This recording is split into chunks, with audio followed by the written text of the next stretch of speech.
Lemonada. This episode is brought to you by Care Scout. One thing I've noticed is that life has a way of bringing new responsibilities when we least expect them. As our kids become more independent and our parents get older, many of us find ourselves trying to balance work, family, and figuring out the best way to support the people we love. That's why Care Scout created the nation's first comprehensive aging care platform. Think of them as an expert partner to help your family find, fund, and plan for quality long-term care through a network of rigorously vetted providers, personalized nurse-led aging care plans, and guidance that helps older adults own their aging journey and live well on their own terms. You don't have to carry the burden alone. Bring clarity and confidence back to your family's journey. Go to carescout.com/happier today to discover a clear, bright path forward. carescout.com/happier. This episode is brought to you by Accenture. When your advertising operations fall out of sync, everything else follows. Spotify and Accenture are working together to reinvent the rhythm of ad sales, using automation, analytics, and smarter workflows to simplify campaign delivery and access better data across the business. The result? Less time spent on operations, more time connecting brands with the moments and fandoms that matter most. Learn more at accenture.com/Spotify.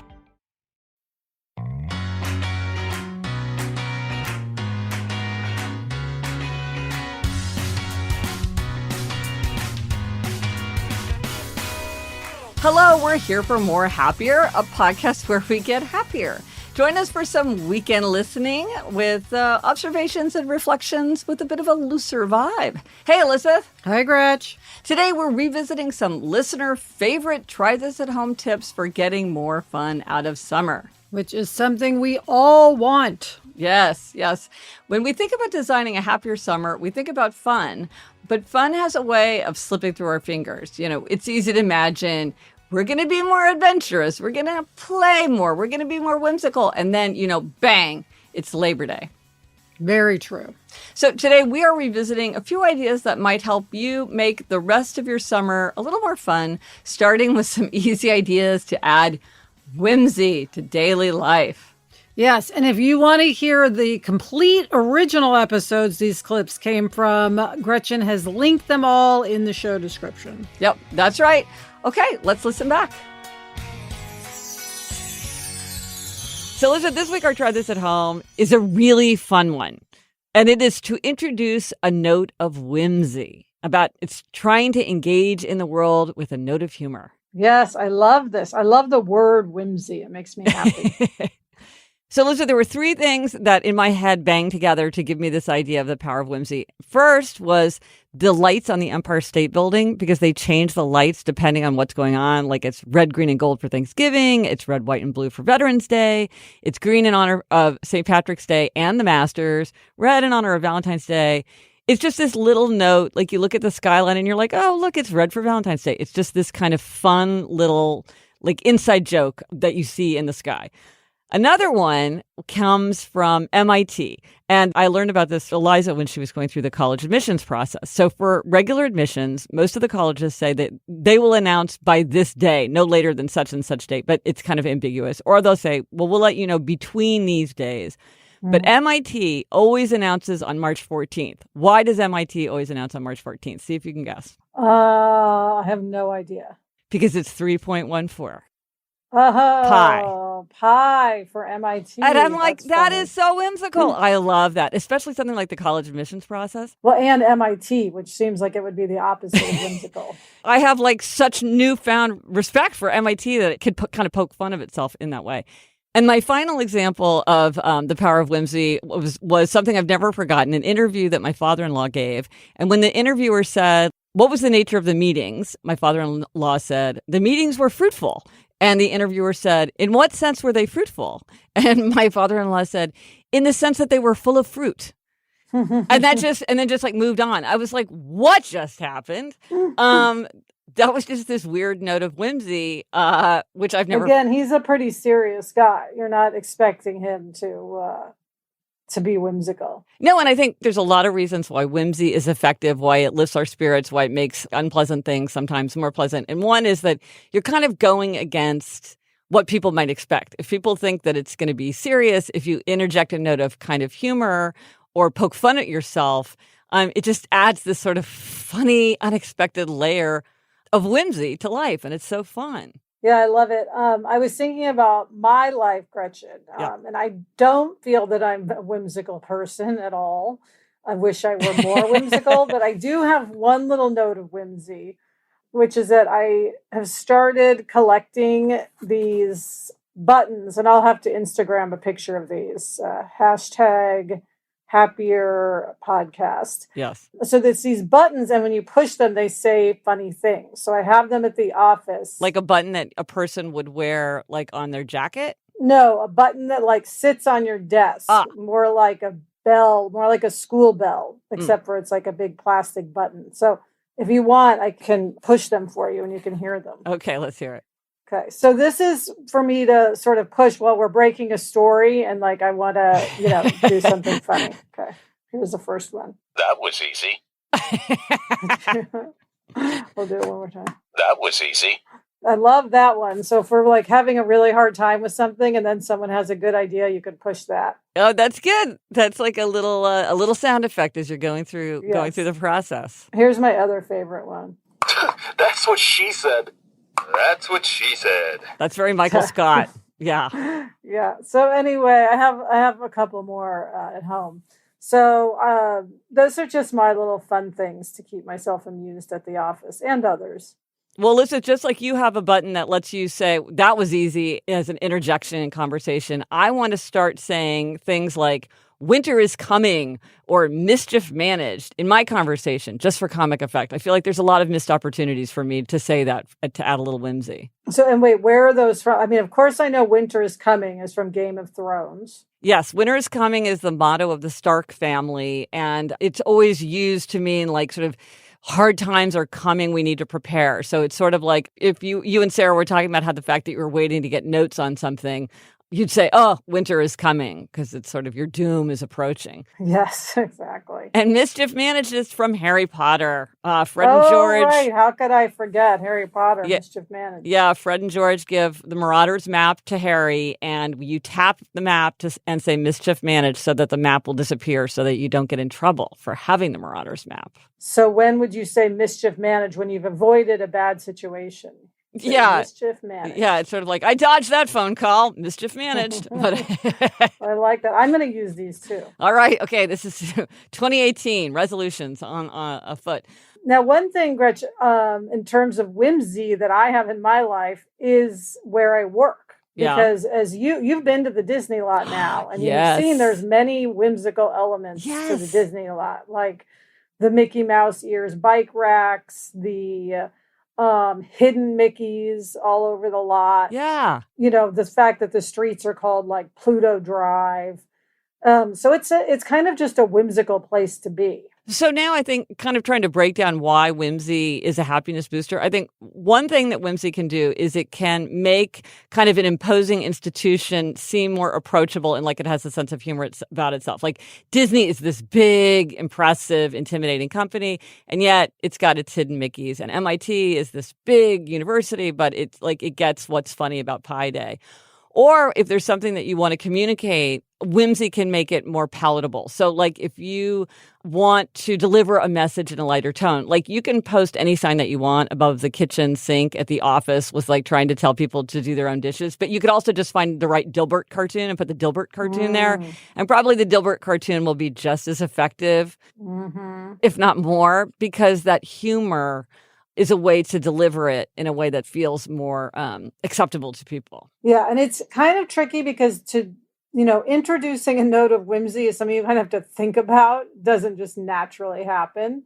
But even in thinking about it, it might sort of lighten your mood. And a perfect example of this is family rules. A friend of mine has this thing posted. It's her family rules, and like she made this big poster, and it's actually framed in their kitchen.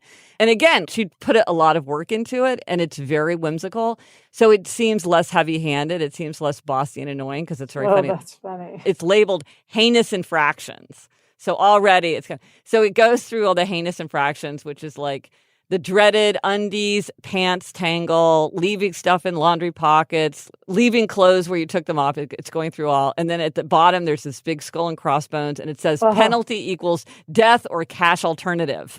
And so there's just a lot of things about it that make it funny. And so it's a way to remind everybody these are our family rules, but not in a way that feels curt or bossy. It's more lighthearted, and that note of whimsy, I think, That's great. You can talk about it in a more lighthearted way.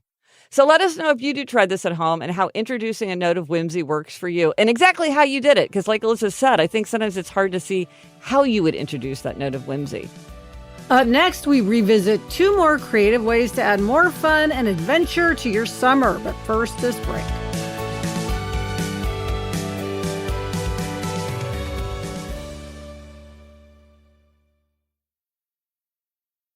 I always feel like August is a good time to reset before the fall season, which is so busy. I don't necessarily want a whole new wardrobe. I just want a few pieces that make getting dressed easier. That is why I have become such a fan of Quince. Their clothes are beautifully made, timeless, and they feel like the kind of pieces you reach for again and again. Quince works directly with ethical factories and cuts out the middlemen, so everything is priced 50 to 80% less than similar brands. Their premium stretch denim starts at just $50, and they also have beautiful bedding, all kinds of stuff for your home and travel. Gretchen, I got Jack a set of luggage from Quince, and he loves it. Upgrade your everyday. Go to quince.com/Gretchen for free shipping on your order and 365-day returns. Now available in Canada and the UK too. That's QUINCE.com/Gretchen for free shipping and 365-day returns. Quince.com/Gretchen. I definitely have a tendency to wear my glasses longer than I probably should. But, once I find a pair I like, I just keep fixing the little things instead of replacing them because new glasses can get expensive fast. That's why I was so impressed with Zenni. I picked out a classic pair with clean modern frames that look much more expensive than they were. The whole process was incredibly easy. You just choose your frames, enter your prescription, customize your lenses. They arrive at your door. What I love is that Zenni makes it affordable to have more than one pair. They have stylish prescription glasses and sunglasses starting at under $30.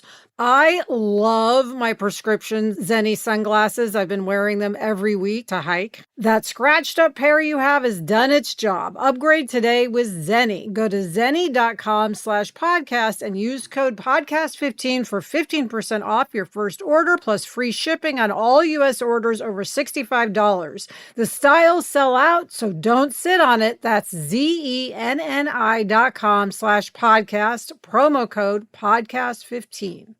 This episode is brought to you by Care Scout. One thing I've noticed is that life has a way of bringing new responsibilities when we least expect them. As our kids become more independent and our parents get older, many of us find ourselves trying to balance work, family, and figuring out the best way to support the people we love. That's why Care Scout created the nation's first comprehensive aging care platform. Think of them as an expert partner to help your family find, fund, and plan for quality long-term care through a network of rigorously vetted providers, personalized nurse-led aging care plans, and guidance that helps older adults own their aging journey and live well on their own terms. You don't have to carry the burden alone. Bring clarity and confidence back to your family's journey. Go to carescout.com/happier today to discover a clear, bright path forward. carescout.com/happier. So, Alyssa, this week our Try This at Home tip is to schedule a weekly play date with yourself. To really put it on the calendar, make that play date for yourself. Yes, I'm always making play dates for my son, Gretch, Yep. but it has never occurred to me to make a play date with myself. Well, I think the thing for me, and I think this is true for a lot of people, if something's on the calendar, it happens. If it's not on the calendar, it's very unlikely that I will get to it. And so I think the idea is like once a week by yourself, do something that's playful, whimsical, creative, idea broadening, something that just sounds fun. Like what would be a play date? And put it in there and put it in your schedule like a dentist appointment. I love this idea, of course, because it sounds very fun. And it reminds me, Gretch, I used to sort of do this play date with myself for years, not every week, but quite regularly. I would go to Benihana by myself for lunch. And that was what I would call a play date with myself. Because you would just go for fun. It was just like, oh, this is something I really enjoy, so I'm just going to go when it works in my schedule. Yeah. Yeah, I love Benihana more than is probably appropriate for a grown woman. And when I had a lot of times, like on a Saturday, this is before I was married or had a child, I would say, I'm going to take myself to Benihana. And I would go and sit at the table, and just a lot of times I would do a crossword puzzle or read Us Weekly. And of course, give the, proper amount of attention to the chef when he was doing his tricks. Well, no, this is for people who don't know Benihana. Explain why the appeal of Benihana. Oh, yes. They cook the food in front of you and do tricks with like lighting and setting things on fire. And it's very fun. And kids love it. But clearly adults like me love it too. Oh, that is so fun. So that's a perfect example of a play date with yourself.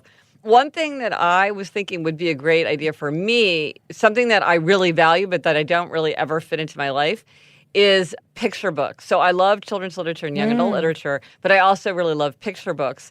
And although when Eliza and Eleanor got a little bit older, I sent many boxes of picture books to Jack. Yes. I did keep a lot of them, the ones that I just couldn't bear to let go of. But I never read them because it's like, when do you sit around and read, a giant stack of children's picture books? But actually, that is something that I would really, really enjoy. So I should just put it on the calendar.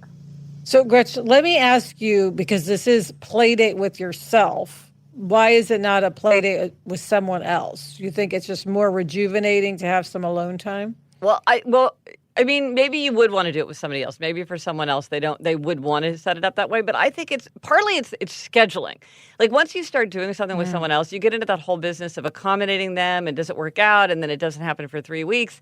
I think there's nice about just like when it works for you, and you're going to do it. And I need a lot of solitude. Elizabeth, you don't need as much solitude as I do. But like for me, there really is value in just saying this. Even though I'm doing this by myself, I'm still as committed to it as I would be if I were meeting someone else or had coordinated with someone else.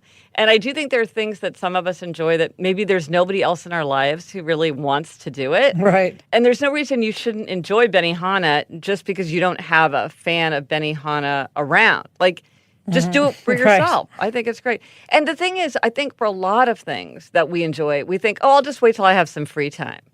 But you may never have any free time. So I think if there's something that's fun, go ahead and schedule it now, and don't wait for it to work for somebody else, and don't wait for somebody else to be interested. Just do it on your own. And a lot of things are just as fun or maybe even more fun on your own. That's true. Like I love going to movies by myself. See, I've never done that in my whole entire life, I don't think. But there you go. That's you haven't? I don't think so. I don't think so. Yeah, if there's like a great sort of chick movie, I love nothing more, if I happen to be on hiatus, than like 11 a.m. on Friday going to it opening day by myself, like a Sex and the City movie. That is a great example of like, that is a play date that works for you. It would never cross my mind. Never, never, never, never, never. But here's something that I like to do. Lately, I've become really preoccupied with like thrift stores and junk stores and like, low level antique stores. Just, how they have all this stuff. I never want to buy anything, but I just have become like really into just going and walking around. And I don't know why. I'm just drawn to it. I just love looking at all this stuff. So I'm like, I'm going to put that on the schedule because it's like, for some reason, it's really pleasing me in a way that I can't really explain. But nobody else I know wants to do it. And there's no purpose to it really other than to just look. So I'm just putting it on my schedule. I also like the idea of reframing things into a play date with yourself. So, for instance, I'm trying to get up, and I have the last several weeks, get up really early Sunday morning and go hiking, which I've talked about doing on the podcast before. I'm back into it now. Oh, gold star. But I like thinking of that. Yes, I like thinking of that as a play date with myself. That makes it even more appealing. Well, so that's a good question, though, because here's the thing. I think sometimes people try to reframe things in ways that aren't really exactly like, don't pretend that something's fun for you if it's really not fun for you. Like, is this really a play date? Or is this really something that's really valuable that you get a lot out of, but it's not really a play? I think there has to be room for things that are satisfying and energizing and good, and then things that are just sheer fun. And you don't want to have a life where nothing is just pure fun. Because Got it. But maybe I think for some people hiking is pure fun. I don't know that for you it's pure fun. Not fun like reading I really Us Weekly enjoy at it. Benihana. Right. That's true. I was going to say I really enjoy it, but it's not in the same category as Benihana. They're both valuable. And maybe even the hiking is, I hate to say it's more valuable, but maybe it is more valuable in the long run. But I just think sometimes people are like, oh, this is like my treat to myself. I'm like, well, if it's not really like and then some things are like play dates. Again, for some people, not for others, like some people I know love to plan trips. They love to research trips and plan them, plan a road trip, plan an exotic vacation. I just do not like doing this at all. That kind of planning and research, I do not like at all. But for some people, it is fun. It would be a play date to even, but it's like, okay, if that's you, or like some people love to write letters, handwritten postcards. Not me, but it could be a really good play date for someone like, oh, I'm going to sit down and write some great letters and use my stationery and use my fancy pens or. As always, it's all about knowing yourself and what's fun for you and not listening to what other people think you should do, but doing what you want to do. Yeah, absolutely. That is the lesson for that. And I'm starting to think about my next book project, which I can't really, it's too soon to talk about it yet, but I think this is something I really want to incorporate as part of that, is this idea of the play date with myself. I think it's... I'm intrigued. Yeah, me too. Let us know if you tried this at home and how having a weekly play date with yourself works for you. And what did you decide to do for your play date? So listen, this week our Try This at Home tip is to have a quest. In the past, we've talked about why it's fun to have a mission.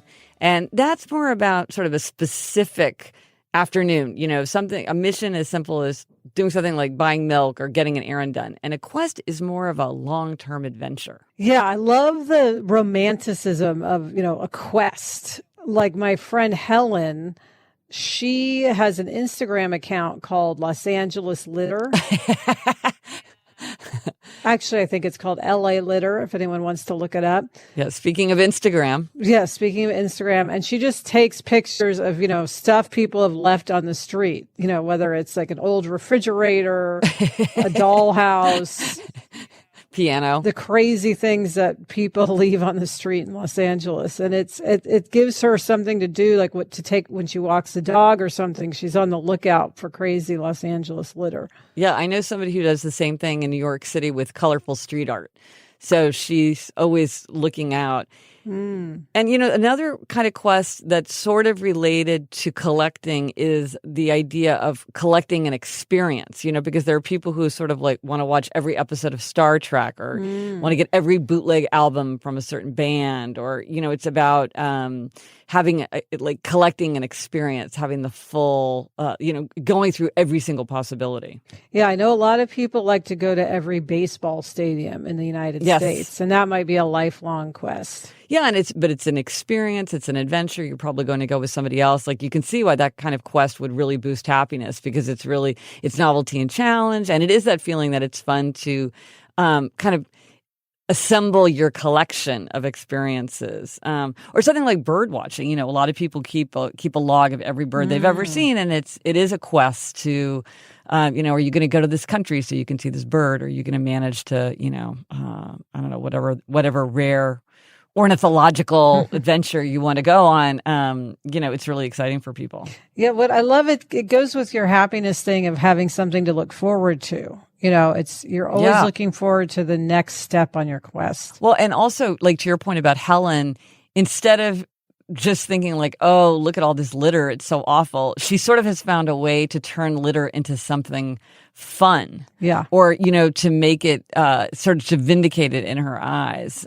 One thing that used to be a quest, but that isn't anymore, is used books. Because I remember before you could buy books online, like I would often be on a quest. I would go to someplace like the Strand, like an enormous used bookstore, and you never knew what you were going to find. Like you just had to look, and it was like, oh my gosh, what might I find? And now I have to say I much prefer it where you can just go get any book that you want. So it doesn't have that quest aspect anymore. It's more satisfying because you get the book right away, but it has lost that romantic edge of, the unexpected sighting of some, random Louisa May Alcott book that's fell out of print 100 years ago or something, which was often what I was looking for.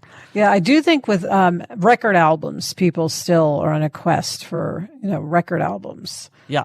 But even those, I guess you can probably just find online. Yeah. But, the quest, it's like you say, it's novelty and challenge. It's a sense of accomplishment. A lot of times you're engaging with other people, so it's strengthening relationships. It's making you see the world in a new way. Maybe it's changing your experience of everyday life. There's a lot in there that's going to boost happiness. And I can't wait to hear what people's quests are, because I think it's so fascinating. I would never have thought of LA Litter.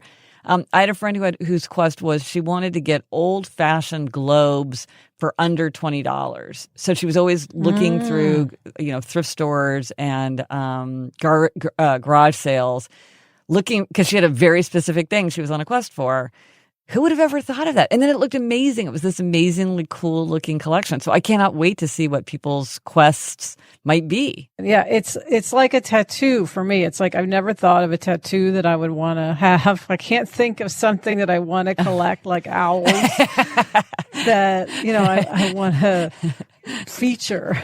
I can't commit. That's why I have to just have a quest on your behalf. Coming up, I share a happiness stumbling block that's gotten in the way of my summer fun for years. But first, this break.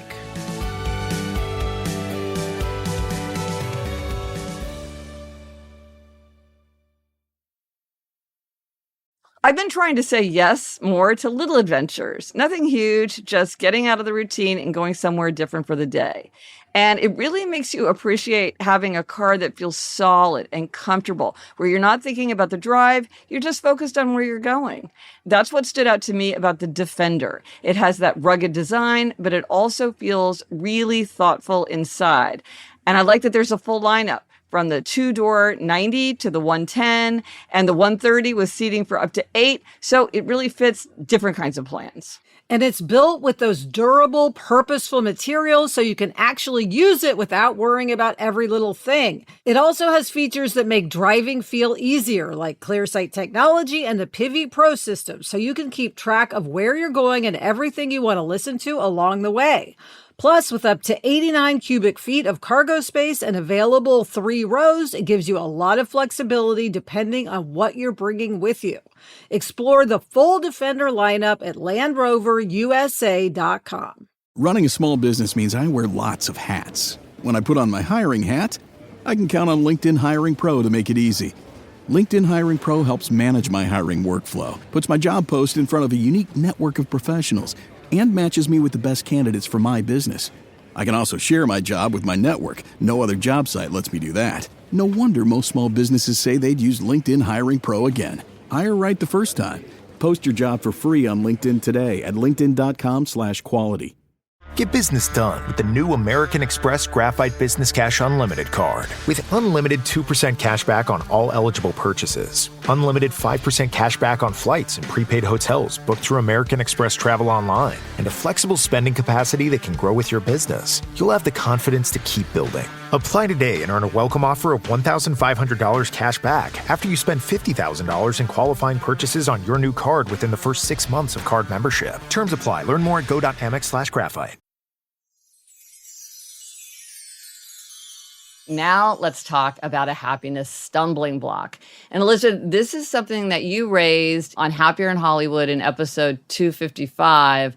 And it seems like your stumbling block is something that is really resonating with a lot of people. Yes. So the stumbling block is that I love to be social, Gretch. I get so much from seeing friends and doing things with people. And yet whenever I make a plan, I start to dread it almost immediately, and I spend weeks dreading it. Even though I know I'll enjoy it and I'll be happy I did it, I'm filled with dread. I want to cancel. And this is a big stumbling block because I don't want to walk around feeling dread all the time, but nor do I want to stop making plans. Okay, a couple questions. First, did you feel this way before COVID, or do you think this is like a post-COVID thing? I was trying to remember that. I think it's mostly post-COVID. I think maybe I had a bit of it, but it feels like it really came up to the surface post-COVID. But also, one of the things post-COVID is like we're just at home more. I feel like pre-COVID, at least for you, like you were forced out and like Yes. you were sort of out and about more, just driving hither and thither. Yes. Okay, because let's get into like what is the element of your dread? Because maybe it's tied to this getting geared up to go out. Yes. Well, there's definitely a factor of I just don't want to bother. Right. Feels like such an effort. Putting on real clothes. Yes, absolutely. Putting on clothes, my hair, makeup, organizing, just getting the oomph to go. So it's not really the seeing the people, it's more about the logistical hassles, would you say? Yes, it's not. Some people, I think, have social anxiety where the dread comes from seeing the people. That's the part that I like. Okay. What I don't like is everything leading up to it. Okay. I don't like the whole getting there. If I could just close my eyes and be there, I would be fine. It's the getting there. This is a key step, I think, because we always say, identify the problem because the problem might not be what you think. So I think a lot of people might assume, like it's about like make sure you have a friend there or get there early so you can acclimate to the group. But that's not your issue. Your issue is a logistical issue. Your issue is a prep issue. Okay, so let's think, are there ways where you can make it easier? Are there the little mini stumbling blocks in the preparation to go that you could tackle? Yes. And this is something I've been thinking about. And Sarah tapped into your brain and said, I think Gretchen would tell you to minimize the decisions you have to make so that it's easier. Okay. And many listeners also weighed in with that advice. And I should add that I've heard from many people who experience this exact same phenomenon, which is why we're talking about it. Right, yeah. So some ideas are to have like 5 outfits that you know you'll wear. I think something adjacent to that I'm sort of thinking about doing is just saying, okay, when I go out, I just wear all black. And then it's easy because you know what you're going to wear and you don't have to stress about, the outfit, and all black is good for almost any occasion. Yeah. Right. Just to reduce the decision fatigue. And one thing a lot of people do is they'll even take a picture of an outfit on their phone and then they just look at them and pick one. And so again, it's like pre-mixed and you just at a glance from top to bottom figured it out. So that's one of it. Yes. So part of it is like, what are you going to wear? And then part of it is like the physical prep, which is the shower, the hair, all that stuff. Yes. And Sarah suggested that I just always wear like a high ponytail, like a sleek ponytail when I go out, because that is easier than sort of figuring out how to make it look when it's down. Okay. I don't know about that because sometimes you want your hair to be down, but maybe I'm letting perfect be the enemy of good in that sense. Well, you could experiment. For 6 months, you could say, I'm just going to 100% commit to this and see if that affects the dread. Oh, that's a good idea. Now, Elizabeth, one thing I know about you, because it's true for me too, is that we do not like driving. But lucky for me, I'm in New York City. Unlucky for you, you're in the driving capital of the world. Is that an element? Yes, definitely. Getting there and parking. Parking is what I dislike even more than driving, and knowing where to go, because I also don't have a good sense of direction. Yeah. And even with GPS, I do feel a lot of anxiety about where to park. Somebody suggested I take Uber and just budget that into my life as an expense. It does get very expensive, as we all know. But of course, parking is also very expensive in LA. So that does offset the cost. If you're saving $15 on parking, that you can put that toward an Uber. So that is another thing to consider, especially at night. Yes. Because I think like a lot of people, I just hate driving at night when I can't see what's around me. Right. Especially a neighborhood that you're not familiar with. Yes. Well, so again, maybe the thing is give yourself a budget, like it's worth X amount of money, and just say, I will do at least this. And that also feels very luxurious. And so that also might minimize the dread. Good point. Are there any other stumbling blocks that you can think of? Once you're there, are you like, oh, I'm so glad I'm here and this is great? Yes. Once I'm there, I'm good. It's really leading up to it. Even if I'm actually getting ready, I'm kind of okay. It's the thinking about getting ready and getting there. Okay, now what about this? Is it the idea that something's on your calendar? Does that oppress you? For some people, just, especially rebels, will talk about this all the time. Just the idea that something on their calendar bothers them. Do you have that, or like, no, that's not really part of it? Well, a bit, because I just know when it comes, I'm going to have to deal with it. Oh, I see. Okay. So you just, you just have this, like, generally, this sounds like a pretty big stumbling block. It is. Now, I do manage to overcome it and do things. Right. It's not like I cancel constantly. Right. It's more that I don't want to feel dread. I want to feel anticipation and excitement. Of course. And what's interesting is there's a few things that don't apply. So, for instance, meeting someone at Fryman to hike, I feel no dread about that. Maybe because I don't care about what I look like, and I've parked there so many times that even if it's difficult to park, I'm comfortable with it. Yeah. And I don't feel this if we're seeing family. Okay. Either. It doesn't apply when I have family to see, and I don't know why that is. Now, is it because family, you don't feel like they care that much about how you look, and also probably. Is Adam driving? Yes, that's true. When we see family, Adam is driving. That's probably what it is. Right. Yes. And I feel like, nobody's judging me. Well, family, they've seen you so many times. It's like they're not even going to notice you make the extra effort or not. At least I've always assumed the same thing. Well, I'm very curious. I want you to experiment with these things and see if this helps. Yeah. I think that those examples, when you don't feel it, are very enlightening and really shine a spotlight on the fact of like why the things that you're doing might actually alleviate some of the dread, because they're relieving the decision fatigue. They're relieving kind of the prep time. They're relieving the anxiety. It's to some extent, to the degree that you want to take the Uber. We'll see. Yes. And I mean, everybody let us know if you're experiencing this, because I've been feeling that I'm not alone, especially post-pandemic. Yes. Well, I think part of it is in the past, you might have been out at work and then you would just stop someplace on your way home. Yeah. And then you're already out, you're already about. It feels like it's not a dedicated trip. And so you don't focus on it in the same way. I felt like things were done as part of other things rather than as their own standalone adventure, and so they just didn't get the same amount of focus. At least that's how it felt to me. Agreed. Okay, Gretchen, what is our spotlight on a tool this week? This week, we are spotlighting a new feature in the Design Your Summer tool in the Happier app. It is the Summer Recap. Summer can go by in a blur, so it is a fun way to look back on everything you've done and celebrate the season before it ends. If you've been using Design Your Summer, just open the Happier app and create your recap. And then share it on social media, if you would, with the hashtag Design Your Summer, and tag me. I would love to see what everybody has been doing. I will give you a gold star. And if you haven't started Design Your Summer yet, there is still plenty of summer left. Embrace it. Yes, embrace what's left.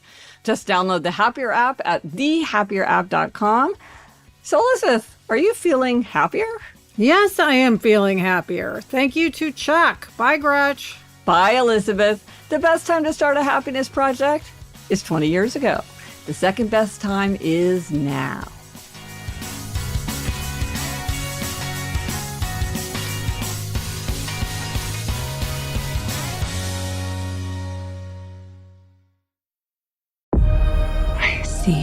Avatar: Fire and Ash is now streaming on Disney+. It's the film critics are calling the best Avatar yet. Go, go, go, go! A true epic and completely jaw-dropping. This is the only pure thing in this world. Return to Pandora on Disney+. It will be an adventure for the whole fam. And watch the Oscar-winning phenomenon at home. This is sick! Avatar: Fire and Ash, now streaming on Disney+. Rated PG-13.